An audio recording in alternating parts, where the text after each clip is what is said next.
खान साहब को बताया मैं कोर्ट में जा रही हूं और मैं कोर्ट के अंदर से जाके ये सारे सवालों का जवाब दूंगी। फेयर ट्रायल एक्ट के मुताबिक ये कैसे टेप कर सकते थे हमें? हाउ कुड ये टेप? क्या इन्होंने इजाजत ली थी? मुझे तो मैं सख्त मजम्मत करती हूं। मैंने खान साहब के सामने आके बताया कि जी मुझे इतनी तकलीफ हुई कि जी फेयर ट्रायल एक्ट के मुताबिक मैं एक सिटीजन हूं पाकिस्तान का, मेरा वो चादर और चारदीवारी तो जो पामाल करनी थी इन लोगों ने, हम खवातीन के लिए तो हम सारी औरतें जो हैं इनके शर से नहीं बच सकते। जिस तरह इन लोगों ने टेपिंग करनी शुरू कर दी है, वजह यह कि जिस तरह आपने फरमाया फेयर ट्रायल एक्ट के मुताबिक ये कैसे टेप कर सकते थे हमें? हाउ कुड ये टेप? क्या इन्होंने इजाजत ली थी?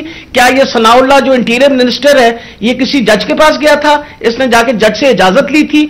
I want to know about it. और मैं इंशाल्लाह खान साहब को बताया मैं कोर्ट में जा रही हूं और मैं कोर्ट के अंदर से जाके ये सारे सवालों का जवाब दूंगी कि ये आईएसआई, आईबी या पुलिस में से किसने टेप किया और फिर किस तरह रिलीज किया, क्योंकि मैं ये सोचती हूं कि मेरा जो बुनियादी इंसानी हकूक हैं, जो मेरा राइट है, वो उसके ऊपर बहुत बड़ा हमला हुआ जी।